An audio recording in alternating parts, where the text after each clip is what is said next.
What's up, you guys? Sean Ross Sapp here for the Wrestling Inc. podcast alongside my co-hosts Vince Russo and Raj Giri. This show, as always, brought to you by ddpyoga.com/wrestling inc. Head over to ddpyoga.com/wrestling inc. and get a great deal on the Max Pack used by WWE superstars like John Cena, AJ Styles, Chris Jericho. I personally use it. I love it. Helped me overcome some injuries a few years ago that, quite frankly, helped me avoid surgery, which is pretty awesome.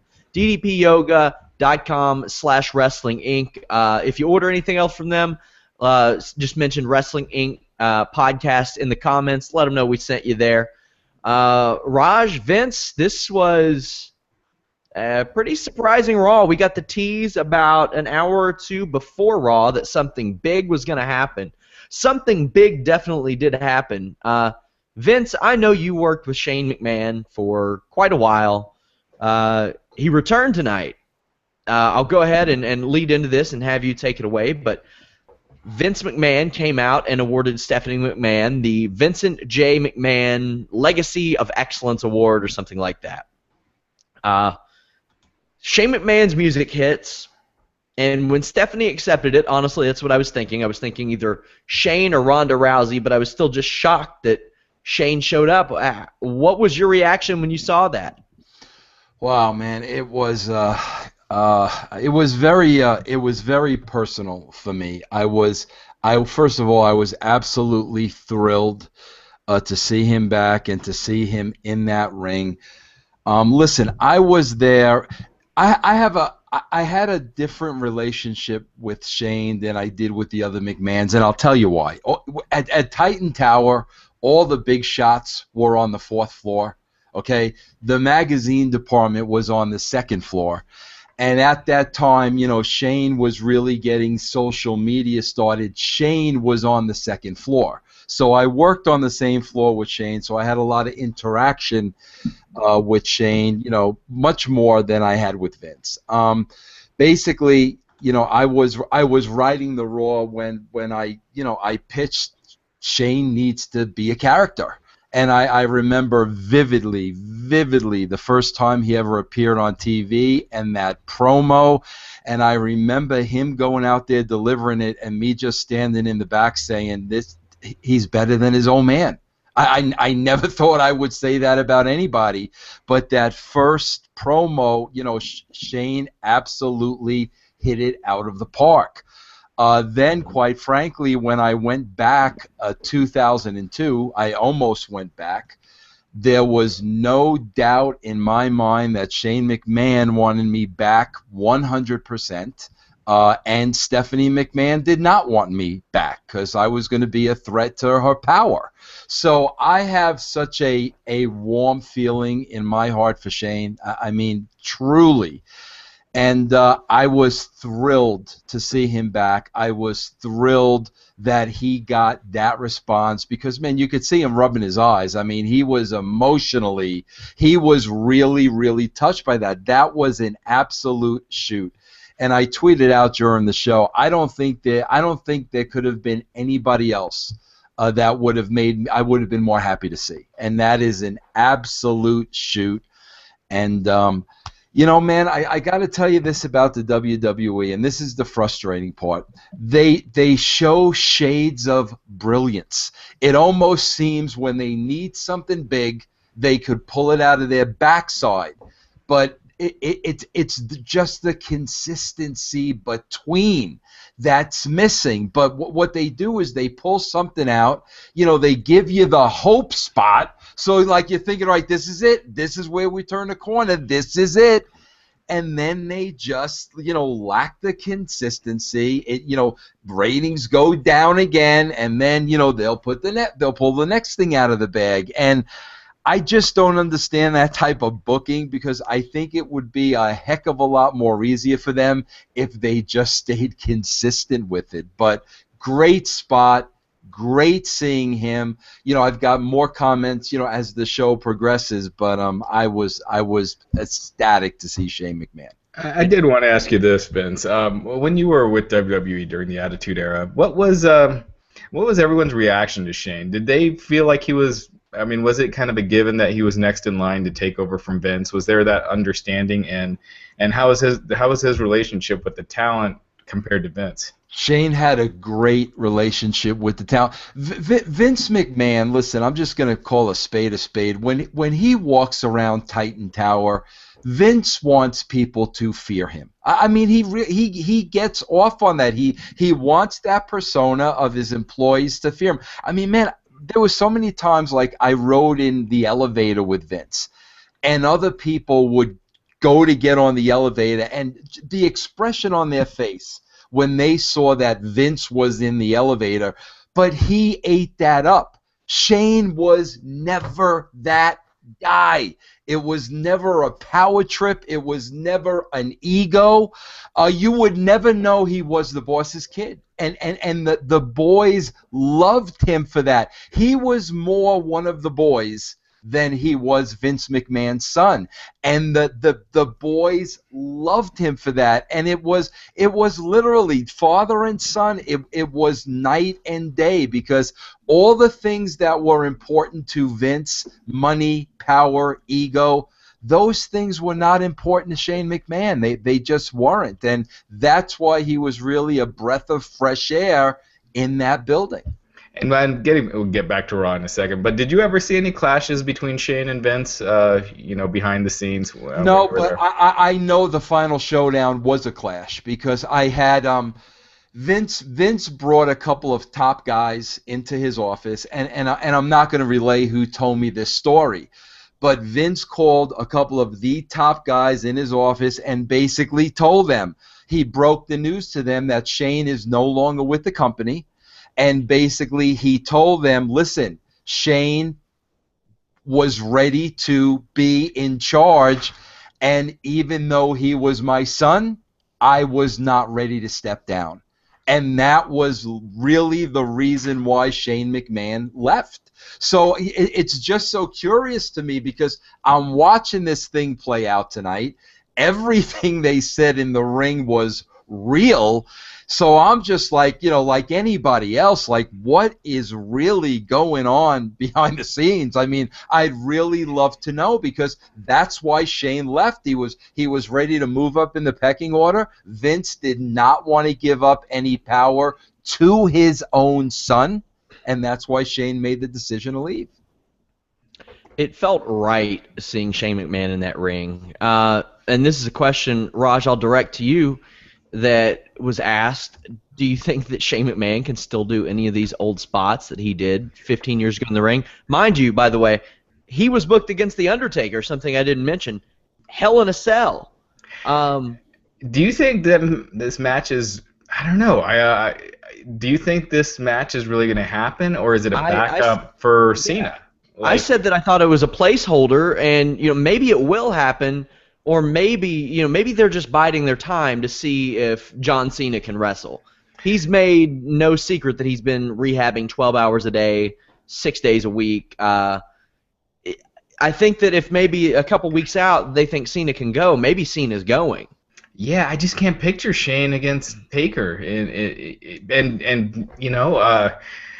but that being said, I mean, do you remember that chokeslam he took from Undertaker back in the day, like through a table, from the ring, and he had great matches with Kane. Shane can go, and he's proven that over and over.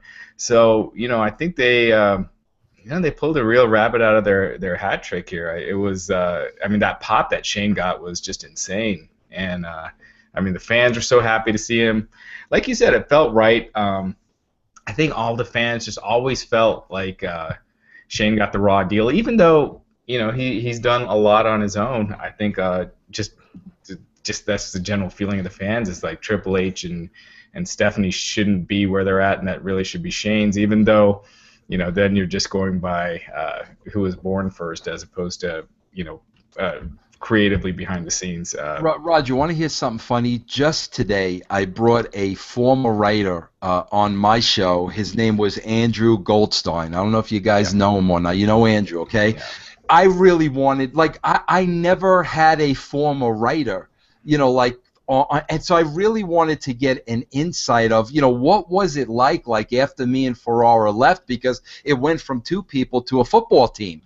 And I got to tell you, it's so funny Shane appeared tonight, because Andrew started telling me some just specific situations of how he was treated by Stephanie and some of the things that Stephanie would say to him. And quite frankly, I wasn't surprised, because I told you, when I think what happened was Vince McMahon hired me and back in 2002 and told Stephanie after the fact, and she was not happy. And there was one conversation I had with her on the phone where she literally spoke to me like her redheaded stepchild, and I knew immediately this is not going to work. I knew it immediately. So when Andrew was telling me the way he was treated by Stephanie, there was no doubt in my mind it was true.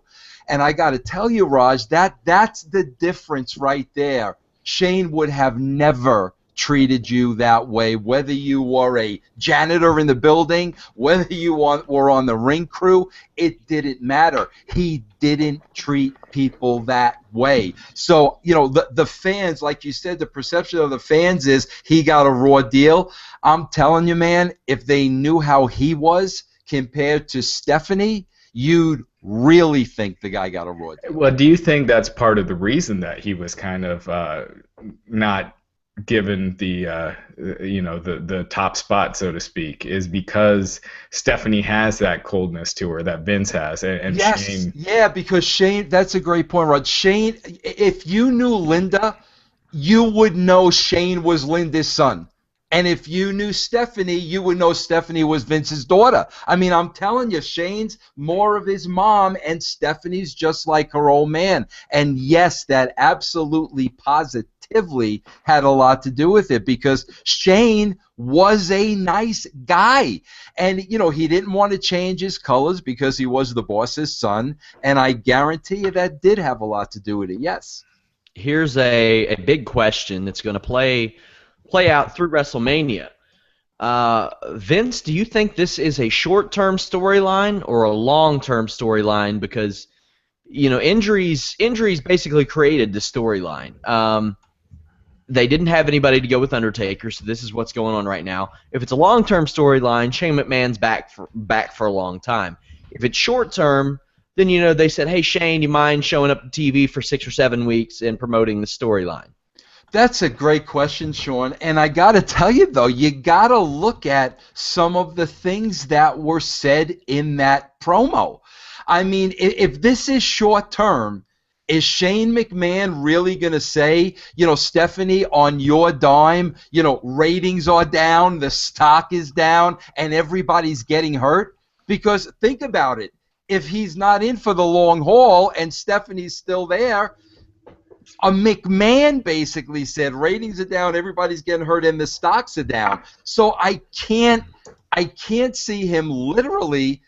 He wasn't burying the company because he was speaking the truth, but I can't see him being allowed to speak the truth, and then they go with the old hand. I mean, that would boggle my mind. But on the other side of the coin, there's a lot of things that WWE does that boggles my mind. But the way it was laid out tonight, I would have to say this is for the long haul. I hope so. Raj, what do you think? Well, he's chairman of the board of View on Demand, which was the Netflix in China. So I don't know what's going on with that. I assumed he was still in that position.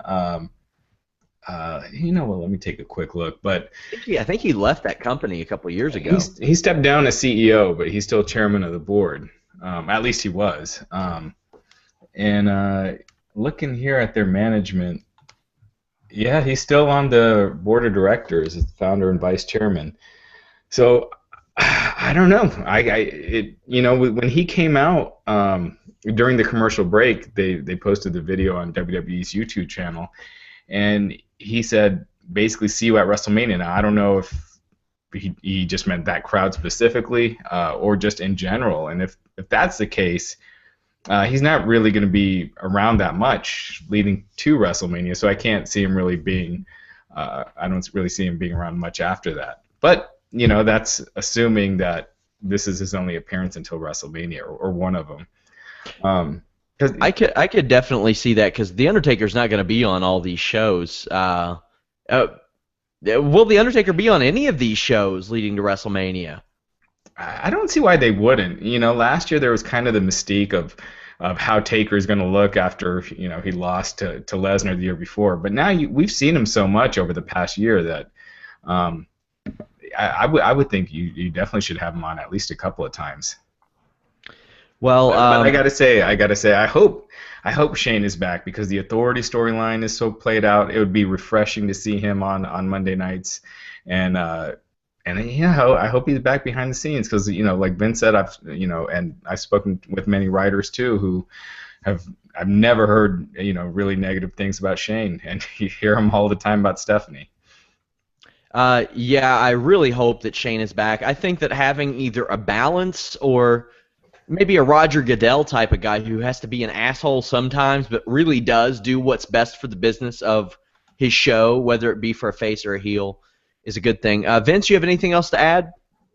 No, again, guys, this is where, though, again, it's like this is where I get so down on, and I talk about it a lot, the formatting of the show. This was huge. What happened here, storyline-wise, affects the entire balance of the company. The way they pretty much handled it was one and done. It was the first segment, it was over, it was done, and we went on with the rest of the shitty show, which absolutely boggles my mind because I always go back to, and I hate to use this analogy because I know it's not real, but I always went back to when I was writing, and I go back to now as a fan. If this were real, what would really happen? And if all of a sudden all the boys showed up at that building and Shane McMahon is there, that's your night. That's your entire show. But in typical WWE fashion, first segment, huge segment, Shane McMahon's back, let's go to Kalisto and New Day. That's where I want to pull that's where I want to pull the hair out of my head when people say, Russo and Ferrara had nothing to do with the writing. Give me a freaking break. This would have been the entire 3-hour show. But yeah, that's what I don't understand, Even Max Landis, who has apparently been a consultant for the WWE throughout the year, who did that Wrestling Isn't Wrestling production, he revealed he's been a consultant for the past year and said that the best storylines WWE does are ones that happen at the beginning of the show but have a ripple effect through everything else that happens on the show. Of course. That should have been felt like... When's the last time they've done that? When there's a big storyline, they've mentioned in the first segment, they'll show replays a bunch of times, but that's it. There should be the underlying thread the whole show of that main storyline, for sure. And there's no excuse for it not being that way. There's, it's like watching, CSI, and in the first 10 minutes somebody gets murdered, and then we go on to a totally different storyline. There's no excuse for it. That's what drives me nuts. Right. There should have been reactions from other wrestlers and some talk of the ramifications of what could happen and really selling it as like this could change the course of the company. And again, it's like I can only think of. I'm sorry to interrupt you, Raj, but I could only think of like JR being in that seat. If JR's in that seat, or maybe the Rinaldi guy, it's a difference. It's a huge story. It's an event. Michael Cole and those guys went right to Kalisto and New Day, and that's just unrealistic. And it's like, why not use this to help somebody else? Why not? And I'm just using him as an example. You have Kalisto as your U.S. champion. Why not have Renee Young in the background or in the backstage saying, Kalisto, what do you think of Shane McMahon, yada, yada? And Kalisto says, well, I hope he does it. I hope he gets control of Raw. That pisses off the Authority, and they start throwing the gauntlet at him. You have an underdog champion who has to overcome the Authority. It's not forced. But we didn't have that. We didn't have that ripple effect. You could have done tons of. You could have had Shane bump into Kane backstage, or the other wrestlers wishing him well. Like all that. There's just so much stuff you could do instead of just kind of one and done. That was Shane's only appearance on the show. So yeah, I want to see him and Kane meet up now after all that stuff. Like Kane's backstage using some jumper cables on his car, and Kane's like, no, not those again. Yeah. We had somebody asking, could you see Raw versus SmackDown again? I don't think so. Rosters are way too thin. That's not happening. Yeah, they can't fill that. But we'll move on to the other big segment of the show. And guys, I hate to say I told you so, but that Alpha Brain makes me a super genius. And I knew they were going with Ambrose and Lesnar. Now, real quick, I did want to mention one more thing with the Shane and Vince stuff. Shane mentioned that he had something over Vince. And, Vince was saying the thing about, it goes away if Undertaker wins. It gets put away in a lockbox, and that's it. Yeah. You think that's going to be something that's brought up again, or is that going to be one of those storylines that they just drop? Vince, I'll let you handle this one first. I think just going on history, it's something that they're going to drop. Vince, speaking of, who raised the briefcase at King of the Ring 99? I can't, bro. I don't know what I had for breakfast this morning, bro. Oh, come on. I don't know. When Austin climbed the ladder and had to grab the briefcase to get ownership, we're watching those Attitude Era shows now on my brand. When I get to it and my memory's refreshed, I'll make sure I tell you here on the show. I did this big feature on Muhammad Hassan a while back. Maybe I should start doing one, and I can even correspond with you and some other writers about some angles that maybe didn't get resolved and get some answers for some people. I think that'd be fun. Also, guys, I'm talking to Vince for my next feature, which hopefully will be out around WrestleMania time, but I'm not going to tell y'all what it is yet. Still talking to some people. But you know how inconsistent, Joe, Sean, again, we talk about the inconsistency. You just brought up the Ambrose and Lesnar, correct? I was going to say Paul Bearer, for crying out loud. Paul Heyman goes out there and cuts the whole promo of how Dean Ambrose cost Lesnar the chance to go to WrestleMania for the title. So now Lesnar wants to kill Ambrose. Here's the inconsistency, guys. Did the Wyatt family not prevent Lesnar from becoming the champion in January? But that's okay. We'll give the Wyatt family a pass, but Ambrose we want to kill. That's what I mean. There's no excuse for that kind of stuff. That's basically, they're not doing their job. To play devil's advocate, Brock Lesnar is already booked in a match in Toronto on the special against Luke Harper, so at least he will be able to gain a measure of revenge there. If they don't bring that up, that's a problem. They probably won't. They haven't brought up any of his matches except for Big Show, and I don't see them doing it. They look at Luke Harper as such a minor player that, it's like when they booked Brock Lesnar against Kofi Kingston. It's more, they feel like it's better just selling it on Lesnar's going to be there as opposed to naming who his opponent's going to be. Oh, I'm fine with that too, but I think they should at least build it as this is one of the guys, as Vince said, who prevented him from winning the world title. No, I think it's so ready-made. They just want everyone to forget it. Exactly. I mean, look at where the Wyatts are this week. I mean, I feel so bad for we'll get to it, but I feel we'll talk about that. To think that to think he's going from a match with Brock Lesnar to where he's at now. And at no fault of his own. Can I point out one other thing, Sean? Because you went past it, and you might bring it up, but you might forget it, bro. I've been saying for weeks, like, can we do something outside of the arena? Can somebody get beat up in a parking lot or something? So beautiful. They had Lesnar attacking Ambrose when he showed up. Beautiful. But bro, do they have to have the 3 referees in the background in a fight in a garage waving it off? No. It's like, guys, please stop with the wrestling 101. Why are there referees at the scene telling Lesnar, waving it off? It's like, my God. But at least they did that scene, which I thought was good. Yeah, I thought okay. I guess we can run through the minor stuff on the show. Yeah, but to touch on the Lesnar Ambrose stuff, it's going to be a no DQ match. That was revealed later. I think that's good, as Vince mentioned. Hard to buy anybody against Brock Lesnar. This gives Ambrose more of a shot because Ambrose is crazy. And I think I've said this with a few storylines, and I think it should go with these two.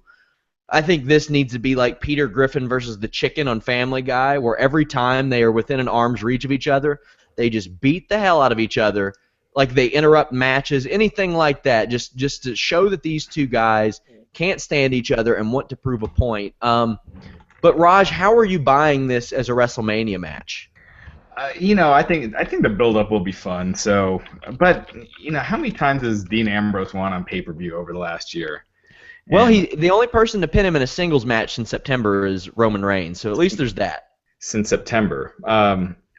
Since August, but he hasn't won, and the only guy he's really beaten on pay-per-view has been Kevin Owens. He hasn't really beaten top guys, and I just wish they would have come up with this sooner so they could have gotten more prepared. I mean, he just lost to Roman Reigns last night. He took the pin again, and it's just hard to buy him as a threat to Lesnar. But at the same time, I think it'll be entertaining. The stuff they did tonight I thought was pretty good, and so I think it'll be fun. It'll be fun to watch, but there's just no suspense. And if they do have Ambrose beat Lesnar, I will be shocked. But to me, it just seems like a given that Lesnar goes in and beats him. Well, another WrestleMania caliber match, the Usos versus the Ascension. This was a nothing match. It was used basically to promote the Dudley Boyz as heels, which I'm very glad happened. They trash talked the Usos' father, Rikishi, a little bit.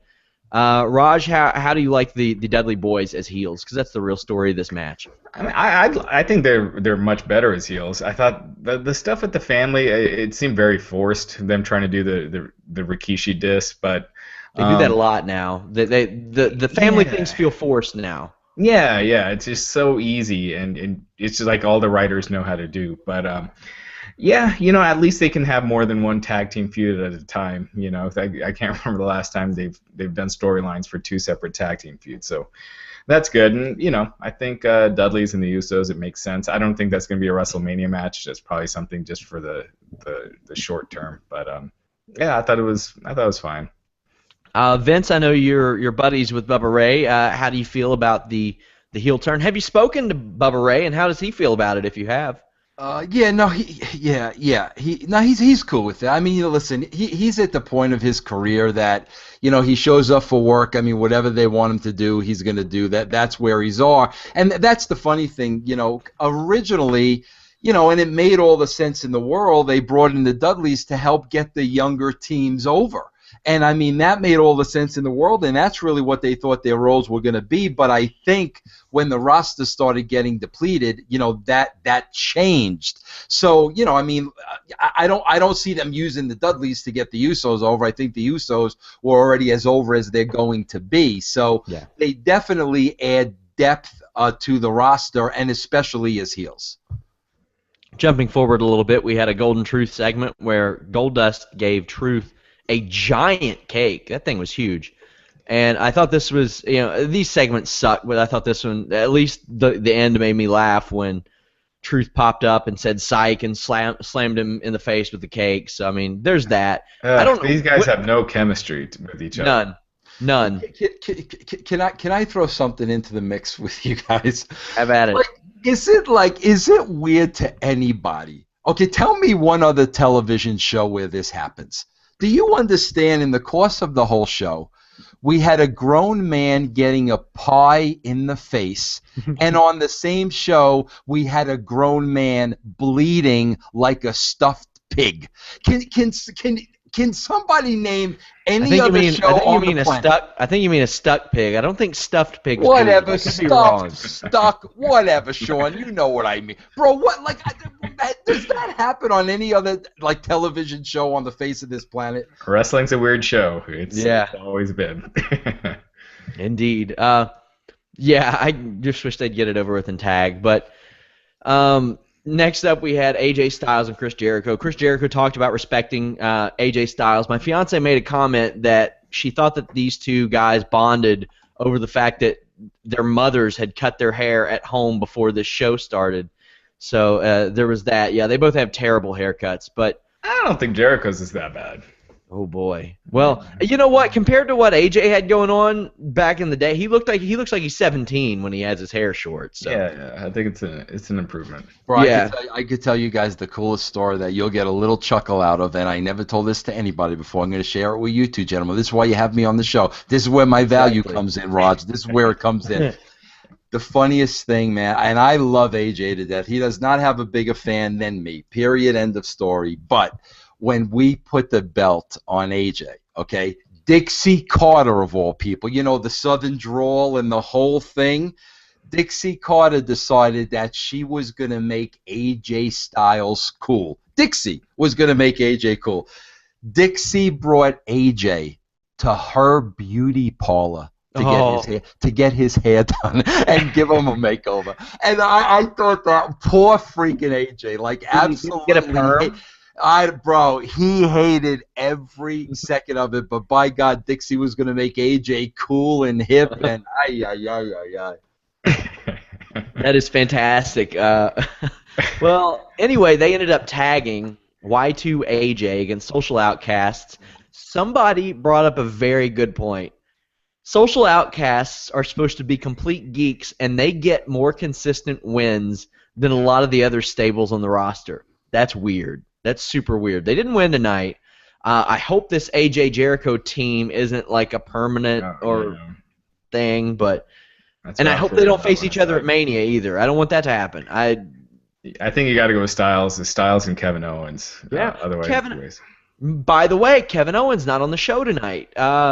Hopefully everything's okay there. I don't know if he wrestled on Superstars before. I'll check that out, but with this show, why not have Kevin Owens, your Intercontinental Champion, squash a guy, kill 5 minutes maybe? Vince, what do you think? No, I don't know unless unless there's an injury or something like that we don't know about. That's the problem. One thing I got to say about TNA where they do a good job is they got a guy like EC3 over to some extent, but the real reason why they've gotten him over is he's on every single week. He's on every single week. He's cutting a promo every single week. He's on every single week. Consistency helps guys get over, especially when they're a champion. So that's why, I don't want to say anything because who knows? Maybe he got hurt. I mean, who knows? Yeah. But he's the champion. He was not on Superstars. I just looked that up. I think for a lot of guys, having a consistency like EC3 is a good example. He doesn't run out of material either. If a guy runs out of material, like if Brock Lesnar was on the show every week, he'd still be over, but not as over as he is because how many times can you tell the Brock Lesnar kills things story? Go ahead. Sorry. Go ahead. But Kevin Owens, he's a guy, if you give him a microphone, he's an entertaining guy, a very entertaining guy. Raj, go on. I was going to say, myself personally, I feel like I'd rather these guys only make an appearance once a week. I feel like when they're on Raw and then on Main Event and then on SmackDown, it just dilutes them. Now, but that being said, Owens, the night after a pay-per-view, I definitely feel like he should have been on the show if for no other reason to put over the importance of that title and defending it. But I am glad we didn't get to see Owens and Ziggler again, so there is that. Before we get into the rest of the show, guys, make sure to visit onnit.com/wrestling. Save 10% on great Onnit products used by the World Heavyweight Champion Triple H, Seth Rollins, Cesaro, Steve Austin. I use their great Alpha Brain and Shroom Tech products. Saw personal bests in box jump, my mile, and my bench press this week. Onnit.com/wrestling. Great products. Love Onnit. Love supporting them. Hey, even got this beautiful hoodie from Onnit. If you buy any of their other products, like I said with the DDP Yoga, mention Wrestling Inc. podcast in the comments of your order. That way they know that we sent you.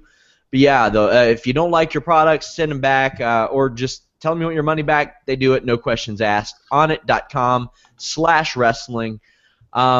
Bro, what's a box jump? You put a box in your living room and you jump over it back and forth, back and forth? Well, it wasn't in my living room. It's kind of a CrossFit workout. Actually, I'm going to be honest, Vince. Mine was so high I jumped on a car this week. That's not a lie. There's a video of it. From your feet. Very impressive. We had a reader. Car though. Aren't you messing up the hood?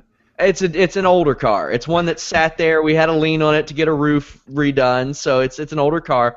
But I had a reader, D-Ron on Twitter. You know who you are. He said that he would order on it if I could prove that I could jump on my car, and I posted a video of it this weekend. So, very nice. Hey, we got at least one order on onit.com/wrestling, you guys. So, yeah, there's that. But yeah, great stuff at Onnit. I love their products. I love their apparel too. Really good stuff. I know a guy who looks like he's been taking his Onnit, and that's Ryback. And well, I'll say this: it's a good thing Luke Harper's not hurt. We speculated that last night. Mm-hmm. Yeah. My fiance, who watched the show with me, casual wrestling fan, her immediate reaction was, "Jesus Christ, didn't we watch this match last night?" And I said, "Yes, we did." Now, Vince, I hyped this up earlier. Ryback got some Gilbert chants. I want you to compare Ryback to Gilbert. To Gilbert? Gilbert. Oh, I think Gilbert was way more over than Ryback. He was, and he had a better title reign. Absolutely. He had a title reign. Yes, he did. Absolutely. So this turned from Goldberg, and I used to feel bad for Ryback getting those Goldberg chants because really the look and the physique was it. The gear, Raj, spot on Goldberg now. And then it devolved into Gilbert chants. Yeah, I think fans just got tired of chanting Goldberg at him, so they've evolved to Gilbert. I mean, if you're gonna, it's fine if you want to move on to Trunks from that RVD outfit you were wearing, but at least do a different color or something. I mean, now you just can't help but see the comparison, and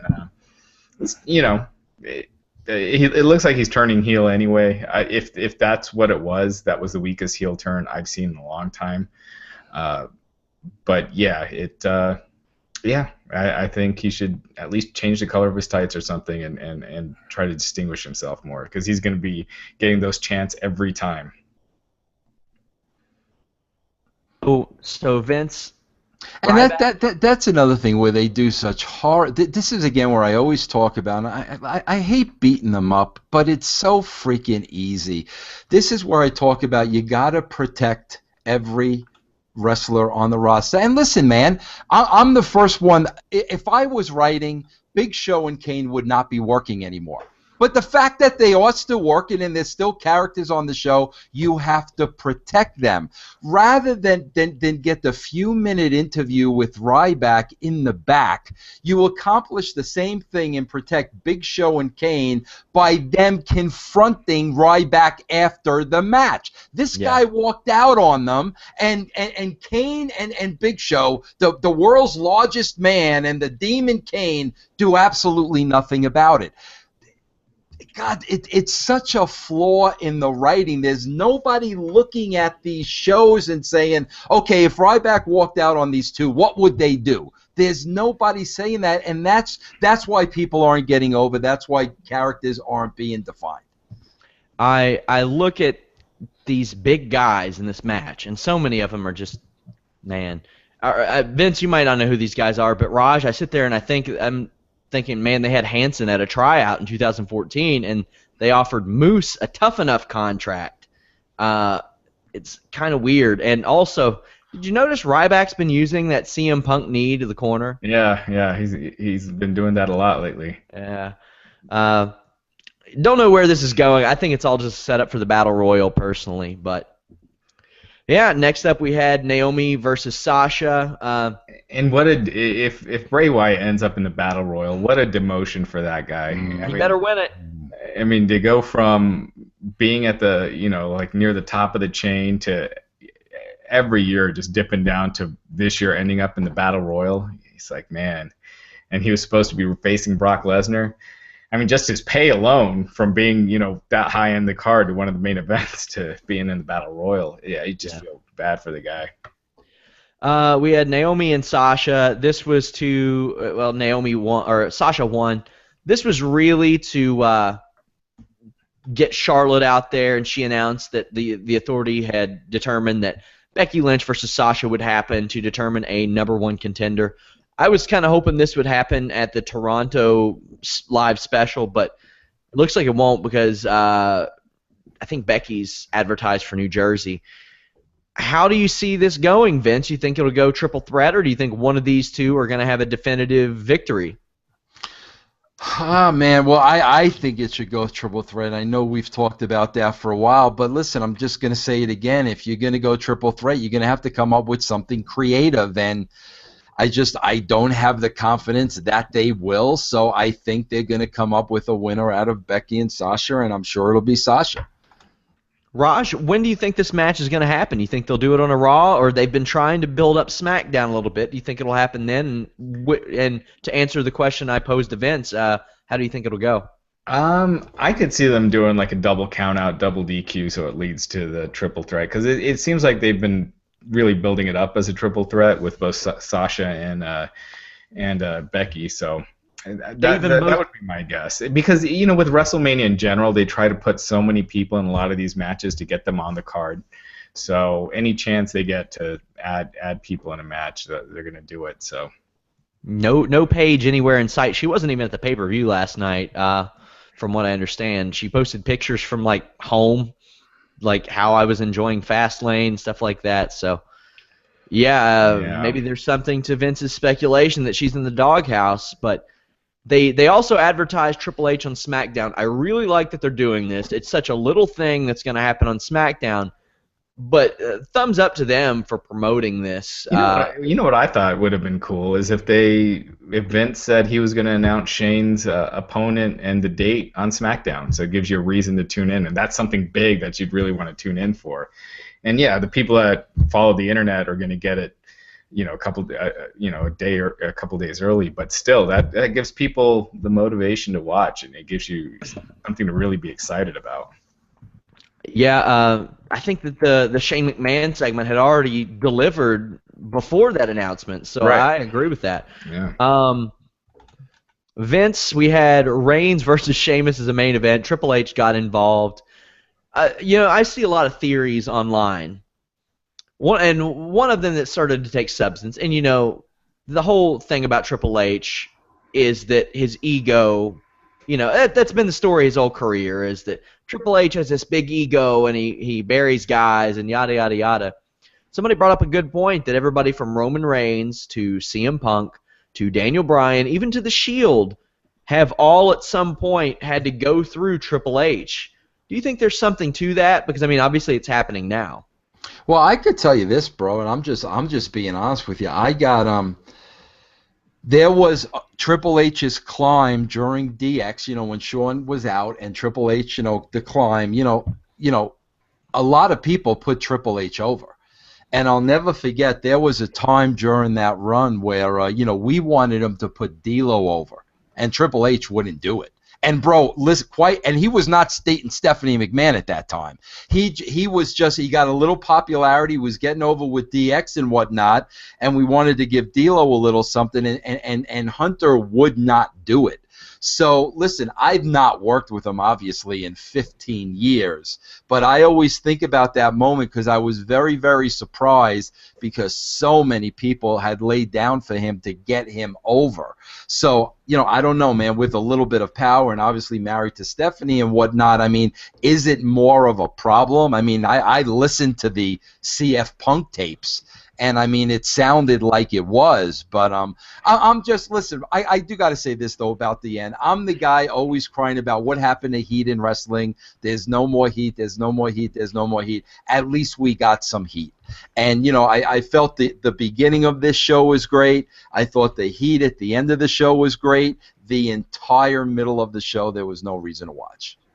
Yeah, it's funny with Triple H. You mentioned him not putting D'Lo over, and around that time, The Rock seemed like he was putting over Triple H every other week. I mean, every match, you know, they were wrestling all the time, and Rock was constantly putting him over. So, you know, that's a shame. But yeah, you know, all the work that they did to get Roman over at TLC, and all the work that Vince did to get him over the next night, it looked like they found the right recipe for Roman to move him, you know, in that path. And then they just go right back to where they were, and now they're back to where they were last year. They're back to a guy that the fans are not buying in that spot again. And if they would have just changed how they booked him, and kept it, after he won the title, kept going in that direction. But, they kind of screwed themselves, and now it's you're just back to where you were. And Triple H was getting cheered something fierce for kicking the crap out of Roman Reigns. And you look at where they're going to be the next, the weeks heading up until WrestleMania, Roman is going to get those same kind of responses. So, Roger, you want to hear something interesting, and I'll never forget this. When we put the belt on Austin, I'll never forget. Vince took me to the side and he said, Vince, he goes, you're with Steve 24/7. Nobody else matters. Steve's the guy now. Well, obviously, Vince has had that same idea with Roman Reigns. But you know what, Raj? It's kind of like when you look at the last 2 weeks of Raw.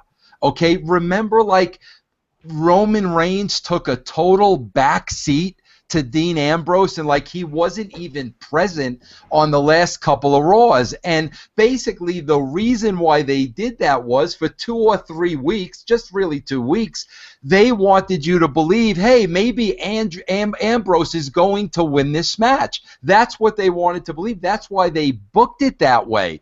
But if the guy is going to be Reigns, that spotlight should have never been taken off of him. And the last 2 weeks on Raw, he was non-existent. They wanted everybody to believe Ambrose had a shot, but that hurt Reigns. And if Reigns is going to be the guy, then when they sit down and they write this TV, the first thing they should be talking about is, okay, what's Reigns doing on this show? But they're not. Some weeks it's important, some weeks it's not.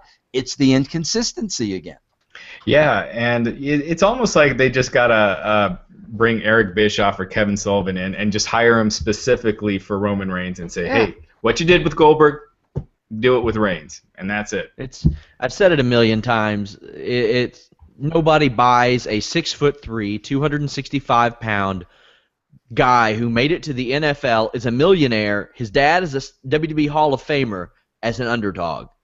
Because, like I've said a million times, if he's the underdog, what does that make everybody else on the roster? This guy is a big badass. Let him be a big badass.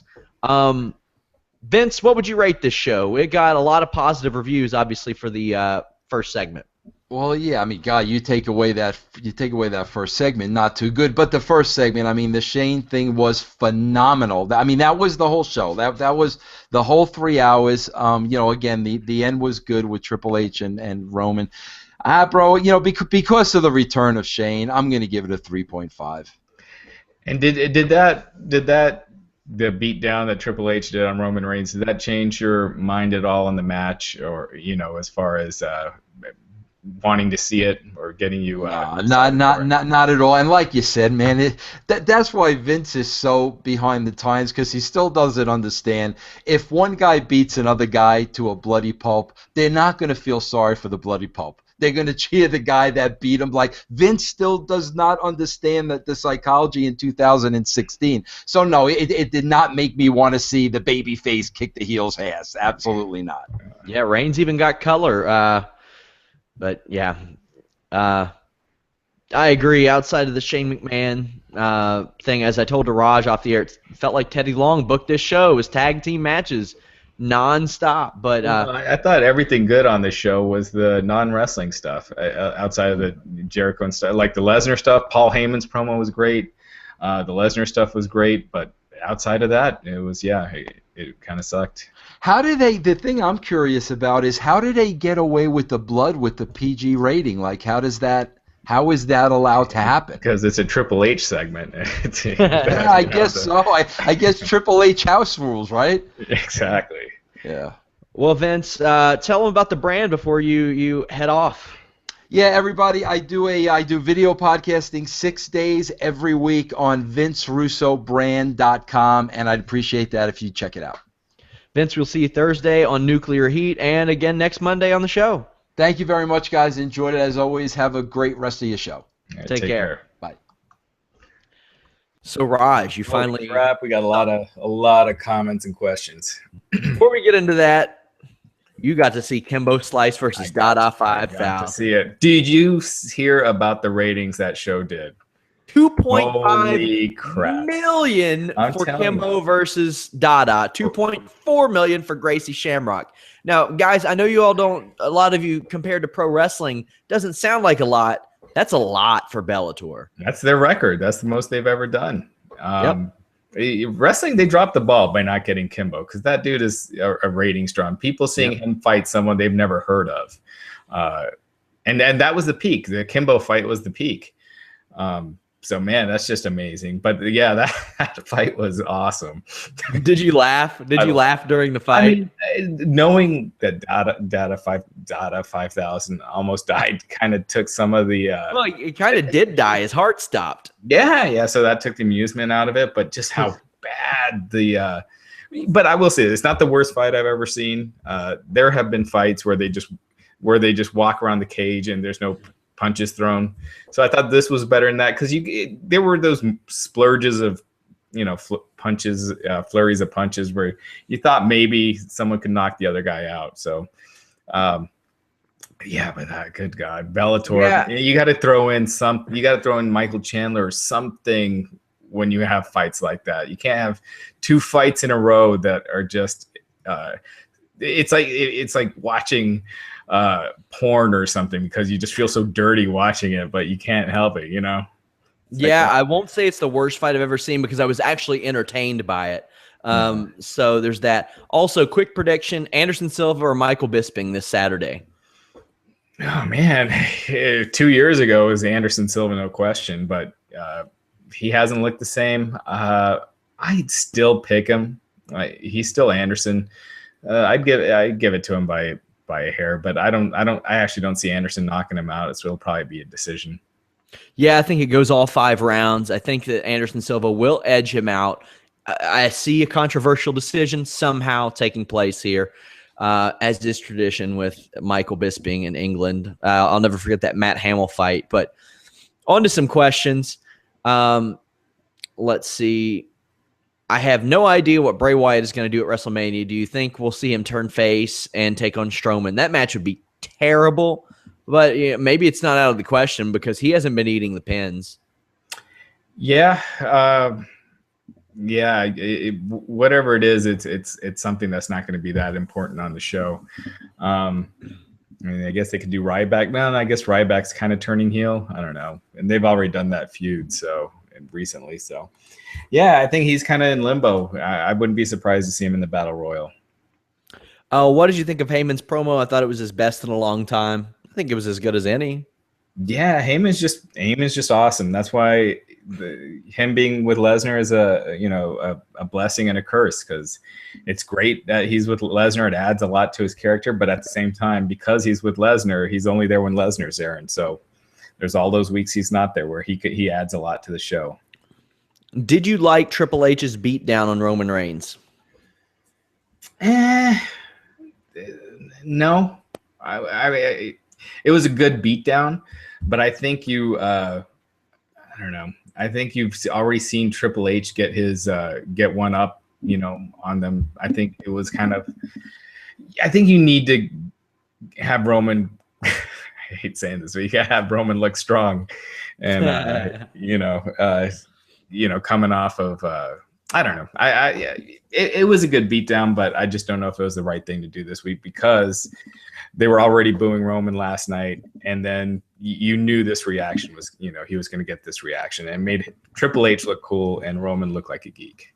I don't know if you ever see some of the occasional YouTube comments where people are like, "Are you all on the WWE payroll?" Raj, have you been withholding my WWE paycheck from me this whole time? I will never be accused of being on the WWE payroll. I'm surprised that someone wrote that.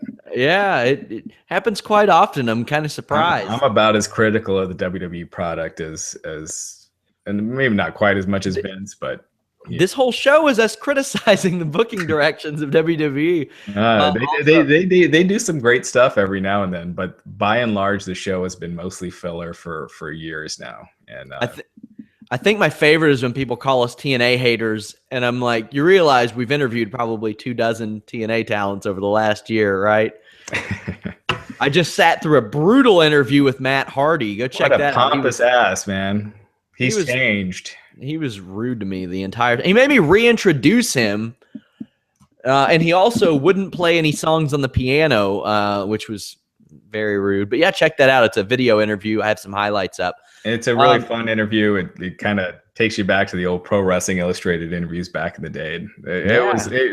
I gotta admit, they really cracked me up. So watch the video too. The video is great. Yeah, I like doing different stuff for you guys. The Hassan thing, the Hardy thing. Let me know what other kind of stuff you all want me to do like that, and I'd be happy to give it a go. Somebody says, do you think there's enough sizzle to get fans excited about WrestleMania 32? Personally, fans are going to bitch no matter what. No matter what you throw. I'm stoked for Ambrose Lesnar, but entertainment's subjective. There are going to be a lot of people not excited about it, but I am. So I think the promos will be a lot better with Ambrose and Lesnar as opposed to Lesnar and Wyatt, because Wyatt's promos have just been so goddamn redundant over the last like 2 years. And so I hope I didn't offend anyone with that, but geez, they drive me nuts. I think we got Vince off by this time. Jeez. Yeah, sorry. It's so freaking redundant. But, yeah, his promos are just they're just running on a treadmill. But yeah, and Ambrose, he's creative, and it'll be a lot more fun, I think, that build up. So, but the Shane Undertaker match is intriguing. I hope this wasn't his only appearance. So yeah, we'll see, because they could do some cool stuff to build that match up. But who are the fans going to go for if that match ends up happening? I mean, it's hard to boo Undertaker at Mania, but Shane, that's taking over the company or whatever, taking over Raw. I mean, I don't see how you boo him. I agree. Somebody asked, what does the WWE do for the League of Nations for WrestleMania 32 opponents? I could think of them having about maybe 20 other opponents. So yeah, they'll probably be in that Battle Royal or maybe some sort of cluster match. They're doing something with the New Day, at least a couple of them. I'm guessing they'll probably go with like Sheamus and Russo or Del Rio. I wouldn't mind them defending the titles in like a 6-man tag situation, because Barrett might not be ready. I don't know if he'll ever wrestle again in WWE. Somebody on Twitter says, Sean, put your fiance on the podcast. Well, you know what? We've had some pretty dire situations with podcasting. One night my power went out, so you never know what'll happen. Maybe she'll be on one. She actually worked a comedy match against me one time as a fake Ultimate Warrior. That's on the internet somewhere. So that exists. So she does know a little bit about wrestling. Somebody said, I'm legitimately waiting for Ryback to use the GTS and the Punk go to sleep taunt. I wish he would.